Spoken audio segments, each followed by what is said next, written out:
보도의 진실과 시청자의 진심을 알아봅니다. YTN 뉴스 FM 열린 라디오 YTN, 저는 프로듀서 김양원입니다. 윤석열 대통령의 취임이 이제 한 열흘 남짓 남았습니다. 방송과 미디어 업계에서는 새 정부의 미디어 정책에 대한 밑그림을 궁금해왔던 터였는데요. 최근 인수위에서 새 정부 미디어 정책을 발표했습니다. 방통위나 과학기술정보통신부와는 별도로 대통령 직속의 미디어 혁신위원회를 설치하겠다는데요. 어떤 인물들이 참여할지, 기존 방통위 등이 존재하는 상황에서 옥상옥은 되지 않을지, 언론과 학계의 궁금증도 깊어지는 것 같습니다. 잠시 후 미디어 비평에서 살펴보고요. 새 정부 총리와 장관 후보자들의 인사청문 정국이 한 차례 미뤄졌습니다. 장관 임명 제청을 해야 할 총리부터 자료 제출이 부실하다, 내기도 힘들 만큼 많은 양의 자료 제출 요청이 있었다, 갑론을박이 있었죠. 이 내용도 팩트체크 준비하고 있습니다. 오늘 순서 바로 시작하죠.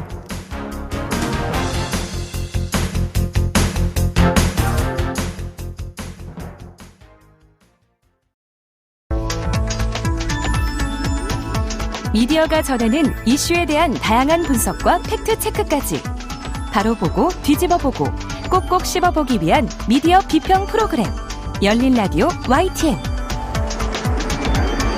네, 지난 한 주간 있었던 뉴스들 가운데 사실 확인이 필요한 뉴스를 팩트체크해 봅니다. 팩트체크 전문 미디어죠. 뉴스톱의 송영훈 팩트체커 전화 연결돼 있습니다. 송 기자님 안녕하세요. 네, 안녕하세요. 네. 자, 오늘 첫 번째 팩트체크 어떤 주제부터 살펴볼까요? 네, 윤석열 정부의 초대 총리로 내정된 한덕수 후보자 인사청문회가 5월 2일과 3일 양일간 열리게 됐습니다. 네. 첫 번째 팩트체크는 이 한덕수 후보자 인사청문회와 관련된 내용인데요. 우선 이번 한 후보자의 청문이 연기된 사례가 처음으로 법정 기한을 넘긴 사례가 됐다, 이런 발언이 나왔으면 따져봤습니다. 네. 원래는 한덕수 총리 후보자 인사청문회 지난 25일, 26일 양일간 열리기로 했었는데 네. 더불어민주당과 정의당이 검증 자료 제출이 부실하다라는 네. 이유로 인사청문회에 불참하면서 일단 파행했습니다. 결국 네. 5월 2일부터 이틀간 다시 열기로 했는데 어떤 발언들을 팩트체크해 볼까요? 네, 그 과정에서 해당 발언들이 나왔는데요. 우선 청문회 전날 4일에 국민의힘 인사청문위원들이 입장문을 냈습니다. 여기서 여야가 대립하던 과거 국회 상황에서도 총리 인사청문 기간을 어긴 사례는 한 차례도 없었다, 이렇게 말을 했고요. 네. 또 청문회가 이틀째 무산된 26일에는 인사청문특별위원회 국민의힘 간사인 성일종 의원이 오랜 국회 전통이 법정기를 지키는 거고 이런 아름다운 전통이 이번에는 깨질 것 같다, 이렇게 또 말을 했습니다. 같은 날 최영두 국민의힘 의원도 KBS 라디오에 출연해서 어느 경우든 휴교를 위해서든 또는 청원보고 채택을 위해서건 아니면 후속 인사를 위해서건 모두 20일 내에 다 마쳤다, 이렇게 말을 했습니다. 네, 인사청문 요청안이 온 지 20일을 넘긴 적이 없다는 게 국민의힘 네. 쪽의 주장인데, 네. 자, 해당 법조항부터 살펴봐야겠죠? 네, 찾아보니까요. 인사청문회법 제6조 2항에 따르면 국회는 임명동의안 등이 제출된 날부터 20일 이내에 그 심사 또는 인사청문회를 마쳐야 한다, 이렇게 되어 있습니다. 네. 게다가 국무총리 후보자는 이 국회 본회의를 열어서 표결을 통해서 죄적의원 과반 출석에 출석위원 과반 찬성을 얻어야 인준안이 통과되는 만큼 현재 이제 민주당과 정의당에서는 한덕수 후보자 인사청문회를 굉장히 중요한 고비를 보고 있는데요. 네. 장관 후보자의 경우에는 이제 청원 보고 채택이 안 돼도 대통령 임명을 강행할 수 있거든요. 네. 이러다 보니까 윤석열 대통령 당선인이 지난 7일 한덕수 후보자에 대한 청문 요청을 제출했는데 그래도 결국 26일까지 마쳤어야 했는데 이게 파행되면서 법정 시한을 넘긴 건 맞습니다. 네. 근데 이전에도 총리 후보 네. 인준이 항상 100% 순조롭게 됐던 것은 아니잖아요. 네. 근데 이번이 이렇게 법정 시한을 넘긴 최초다. 이거 맞습니까? 그런 것도 말씀드리면 사실이 아니었습니다. 네. 말씀하신 대로 이제 역대 국무총리 청문회가 항상 이렇게 순조롭게 진행된 건 아니었습니다. 네. 따져보니까 우선 문재인 정부에서 모두 3번의 총리 후보 인준이 있었는데요. 이 두 번째 총리인 정세균 전 총리와 이 세 번째 총리인 김부겸 현 총리 모두 임명동의안이 국회에 제출된 날로부터 20일을 넘겨서 국회 임명 동의 절차가 마무리됐습니다. 예, 정세균 전 총리 경우에는 당시 입법부 수장인 국회의장을 했던 분이 행정부 인재로 간 게 이게 상권권리 훼손이다, 이런 주장이 자유한국당에서 나와서 이런 반발 때문에 인사청문회 이후 제출해야 할 인사청문 심사 경과 보고서 채택이 무산이 됐고요. 시한을 넘겼고 결국 24일 만에 이루어졌습니다. 네. 또 김부겸 현 총리의 경우도 이 청문회 이미 준비 기간부터 여야 협상이 좀 지통을 겪었고요. 그러면서 청문회 진입 일정 자체가 연기됐고 결국 법정 시한을 하루 넘겨서까지 열렸고요. 네. 또 임명동의안 심사 경과 보고 채택은 이 다른 장관 후보자 결부시켰다는 국민의힘 반발이 있어서 무산이 됐고요. 결국은 박병석 국회의장이 직권으로 인준을 보고인에 상정했고 임명동의안은 결국 국회 제출지 22일 만에 처리가 됐습니다. 그나마 문재인 정부 첫 총리 이낙연 전 총리의 경우에는 20일 만에 마무리되긴 했지만 당시 국민의힘은 총리 인준 표결에 불참을 했습니다. 네. 문재인 정부에는 그랬고 이전 박근혜 네. 정부에서는 어땠습니까? 네, 박근혜 정부 역시 모두 3명의 총리 인준이 있었는데요. 네. 이 두 번째 국무총리를 지낸 이영구 전 총리의 경우 역시 당시 여야 간의 이견으로 청문회 일정이 하루씩 연기가 됐고요. 결국 인사청문 특위에 인사청문 요청안이 회부된 지 15일을 넘겨서 인사청문회가 시작이 됐고 열렸고 전체 국회 심사 일정은 이 기한인 20일을 이틀 넘긴 22일 만에 마무리됐습니다. 네. 그리고 이영구 총리 후임으로 지명된 황교안 전 총리 역시 이 국회 임명동의 제출된 지 20일을 넘긴 23일 만에 국회 임명동의 절차가 마무리됐습니다. 네. 네, 그나마 박근혜 정부 초대 총리였던 정홍원 전 총리가 무난하게 법정 기한 내에 큰 무리 없이 인준을 거쳐서 총리가 되긴 했습니다. 네.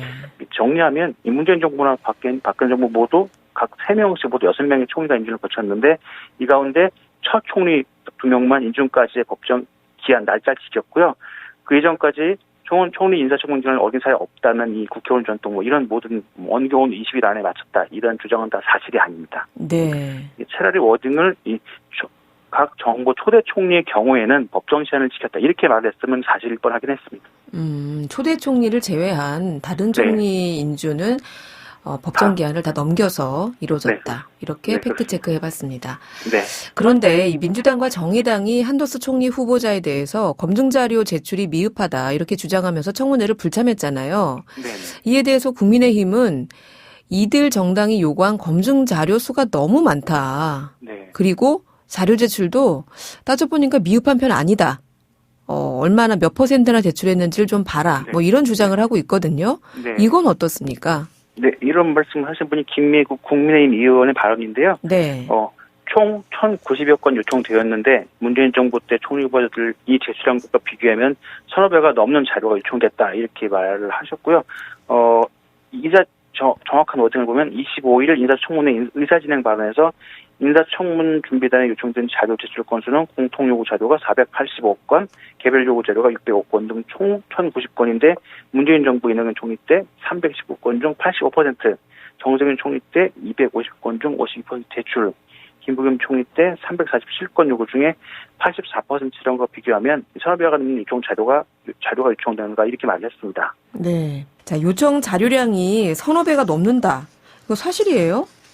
우선 수치를 비교해 보니까 일단 한 총리 후보자에 대한 자료 중에 늘은 건 맞습니다. 이 김 의원 발언 이후에 이 국세청, 건보공단 같은 거 자료 중에 더 있어서 사실 1,500건이 넘었는데요. 네. 이 JTBC에서 문재인 정부 총리 인사청문회 회의록을 쭉 보고 요청 자료를 확인했는데 이낙연 총리는 1,040여 건, 정세균, 김부겸 총리는 700여 건 요구 받은 걸로 확인됐습니다. 네. 그러니까 앞서 전 총리 인사청문회 때보다 이번이 많은 건 사실이지만 네. 1,500까지 아주 많은 건 아니었습니다. 그러네요. 1,500는 아니고 한 30% 이상 많긴 하네요. 네네. 네. 네. 그 제출률 우리는 그래도 퍼센테이지를 보면 많이 제출했다. 이거는 어때요? 예. 일단 현재 한 후보자의 자료 제출률은 총 약 80% 정도인데요. 네. 이전에 비교하면 정세균 총리 때보다는 높았고 이낙연, 김부겸 총리 때보다는 낮았습니다. 근데 다만 이 한 후보자의 경우는 2007년 참여정부 시절에도 총리 인사청문회를 거쳤는데요. 당시에는 요청 자료가 417건이었는데 415건을 제출했습니다. 그러니까 그 당시에는 거의 다 제출을 한 거죠. 네. 그때와 비교하면 이번은 좀 낮아졌습니다. 네, 그렇군요. 자, 다음 팩트 체크해 볼 주제는 어떤 겁니까? 예, 코로나19 감염병 등급 조정이 있었는데요. 이와 관련해서 좀 의문들이 있어서 팩트체크 준비해봤습니다. 네, 코로나19 법정 감염병 등급이 최근에 좀 하향 조정이 됐어요. 네네. 자, 어떤 내용이 구체적으로 담겨 있습니까? 예, 지난 25일부터 조정이 되는데요. 코로나19 법정 감염병 최고 등급인 1급에서 2급으로 하향 조정됐습니다. 이 법정 감염병이란 감염병 예방 및 관리에 관한 법률에 규정되어 있는 감염병인데요. 가장 위험도가 높은 제1급 감염병은 생물테러 감염병 또는 치명률이 높거나 집단 발생 우려가 커서 발생 또는 유행 즉시 신고하고 음압 격리가 필요한 감염병을 말하는데 에볼라 바이러스, 탄저, 두청 등 감염병 실종이 여기에 해당되고요. 이에 이번에 내려가는 2급은 전파 가능성을 고려해서 발생 또는 유행 시 24시간 내에 신고하고 격리가 필요한 감염병인데 결핵, 수도, 홍역, 콜레라 등 20종이 해당됩니다. 네. 이번에 방역당국은 본격적인 일상 회복을 위해서 이 감염병 등급을 조정하고 단계적으로 격리물을 해제하기로 했는데요. 이 배경에는 백신 접종률이 아주 높고 또 먹는 치료제 보급이 이루어지고 있으니까 코로나19 발생 초기에 비교해서는 이 대응수단이 강화됐고 또 오미크론 변이 이후 완화된 방역 조치를 반영해서 이렇게 했다고 했습니다. 네. 자, 이렇게 코로나19의 감염병 등급이 하향 조정되니까 1급일 때는 정부에서 치료비를 대부분 부담했는데 네. 이렇게 낮아지게 되면 이 치료비를 개인이 부담해야 된다. 네. 이런 걱정이 온라인 커뮤니티에서는 좀 많더라고요. 네, 맞습니다. 이 방역당국이 등급 조정에 따른 변화 중에 하나로 코로나19 치료비 지원이 추진된다고 밝혔습니다. 일단 코로나19가 감염병 1급이었을 때는 감염병 예방법에 따라서 정부가 치료에 직결되는 비용을 전액 지원을 했는데요. 네. 확진자를 격리하거나 입원 치료할 경우에 이 치료비와 생활지원비 등도 재정적 지원도 같이 했고요. 이게 이 배경에는 1급 감염병은 법적으로 격리가 의무였기 때문인데 네. 이게 2급 감염병이 되면서 격리 의무가 권고사항으로 바뀌게 됩니다. 네. 그러면서 치료비 국비 지원에 대한 법적 근거가 사라졌고요. 이렇게 되면은 이 모든 치료비에 대해서 건강보험이 적용되긴 하지만 본인 부담분이 또 부과가 됩니다. 그리고 건강보험과 개인이 나눠 부담하는 이런 방식인 거죠. 근데 온라인 커뮤니티 걱정처럼 당장 치료비 지원 중단하는 건 아니에요. 25일부터 4주간 이 격리 의무를 유지하는데요. 이 중앙재난안전대책본부는 안정적인 체계 전환을 위해서 25일부터 4주 정도의 이행기를 가질 것이라고 했습니다. 이 이행기 4주 동안에는요, 현재와 같이 7일간의 격리와 치료비에서 국가 지원을 해주고요, 생활비 지원도 유지된다고 밝혔습니다. 현재 계획대로 간다면 4주 후에나 이제 코로나19 치료에 건강보험이 적용되고 그 일부는 또 환자 본인이 부담을 할 것으로 보입니다. 네, 건강보험 적용에도 본인 부담금이나 이런 생활지원금도 달라질 것 같은데 이건 네. 어떤가요? 네, 이 본인 부담률과 부담액은 건강보험법에 이미 정해져 있긴 한데요. 네. 질환과 환자의 상태에 따라 좀 다릅니다. 이 코로나19는 좀 특수한 상황이어서 아직까지는 전액 지원을 한 건데 이 4주 뒤에 본인 부담률이 아직 적용될 본인 부담률이 아직 정해지지 않았습니다. 네. 이 4주의 이행기 상황에 따라서 기간이 늘어날 수 있고 그때 케이스가 다를 수 있기 때문에 아직은 가변적이라는 게 정부 입장입니다. 네. 이 생활지원금도 실용적으로 사라질 거는 맞지만 당장 적용되는 건 아닙니다. 이 4주간의 이행기 동안은 생활유지비, 유급휴가비 등의 지원도 그대로 다 유지됩니다. 네. 자, 25일부터, 4월 25일부터 4주간이니까 이제 네네. 일주일 지났으니까 한 3주 후가 되겠네요. 네. 네, 코로나19 상황에 큰 변동이 없으면 정부의 코로나19 치료비 지원 규모가 줄어들고 네. 생활지원금이 없어지는 것은 일단 사실이고요. 네. 치료비 개인 부담 부분에 대한 우려가 사실 있는 것은 일리는 있지만 어느 정도가 될지는 아직 미정이다. 네. 그러면 어떻게 판단을? 네, 그 부분은 판단 보류로 하겠습니다. 네, 알겠습니다. 오늘 말씀 여기까지 들을게요. 고맙습니다. 네, 감사합니다. 네, 지금까지 뉴스톱의 송영은 팩트체커였습니다. 진실을 전합니다. 진심을 다합니다. 시청자 여러분의 목소리에 귀 기울이는 YTN 뉴스 FM, 열린 라디오 YTN. 토요일 저녁 8시 20분과 일요일 밤 11시 20분에 방송됩니다. 네, 한 주간 YTN 라디오에서 방송된 프로그램들을 모니터링하고 평가해 보겠습니다. 오늘은 강진아 시청자평가원 전화 연결돼 있습니다. 평가원님 안녕하세요. 네, 안녕하세요. 네, 이번 주에는 어떤 프로그램 모니터링 하셨나요? 네, 최근 개편을 거친 프로그램 뉴스킹 박지윤입니다와 이재윤의 정면 승부를 들었습니다. 네, 먼저 뉴스킹 박지윤입니다부터 살펴볼까요? 새로운 프로그램인데 개편과 함께 진행자도 타이틀도 이번에 바뀌었습니다. 어떻게 들으셨나요? 네, 황보선의 출발 새 아침의 후속 프로그램인 뉴스킹 박지윤입니다는 방송과 시사 정치 인플루언서로 유명한 박지윤 변호사가 새롭게 진행을 맡았습니다. 개편 첫날이었던 4월 4일 월요일엔 전임 진행자 중 한 명인 전원책 변호사와의 대담이 있었습니다. 전 변호사의 관로 깊고 예리한 정치 현안 분석과 일침이 매우 좋았습니다. 박지훈 진행자의 진행도 대담을 잘 이끌기도 하고 답변에 대해 백업 정리를 잘 하면서 출연자와 원만한 조화를 이루었습니다. 그리고 김종인 전 국민의힘 총괄 비대위원장과의 인터뷰는 흔치 않은 경우라 새로 시작하는 프로그램에 무게를 더해 주었습니다. 인터뷰 내용은 사인표 있는 질문들과 김종인 박사의 선명하고 솔직한 의견들로 이루어졌고 현재 어느 진영에도 속하지 않는 그가 내놓는 의견 또한 매우 핵심적이고 균형 있는 시각이었다는 생각이 들었습니다. 여기서도 박 진행자의 편안하지만 센스 있는 진행이 김종인 박사의 까칠하고 불친절한 매너를 포용하면서도 원하는 답을 잘 이끌어냈습니다. 한 가지 조금 아쉬웠던 건 김종인 박사가 인터뷰 말미에 진행자의 인사에 대답도 없이 전화를 끊어버려서 조금 무례하다는 인상을 받았습니다. 네. 개편 첫 주에 그 출연진들, 일단은 긍정적으로 평가해 주신 것 같아요. 그러면 새로운 진행자 박지훈 변호사의 진행은 어땠습니까?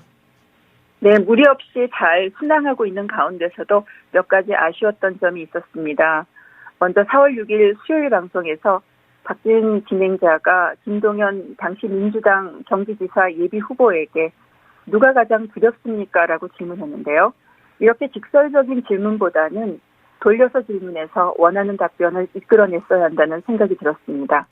또 박지훈 진행자가 아주대 총장 30년이라고 틀린 표현을 해서 김 후보가 경기도 거주 30년으로 정정해 주었음에도 진행자가 실수를 인정하고 정정하는 멘트가 없었던 것도 아쉬웠습니다. 네. 또 다른 코너 혹시 짚어주실 내용이 있을까요? 네, 새 단장을 하며 산뜻한 분위기를 낸 코너의 네이밍에 대해서 좀 말씀드리고 싶은데요. 개그맨과 정치인의 흥미로운 조합인 정계측이라든지 뉴스킹이라는 타이틀에 매칭되는 킹스맨이라는 코너가 그렇습니다. 장명 센스만으로도 청취자의 은근한 흥미를 이끌어내고 재미를 더하는 측면이 있다는 의견입니다. 네.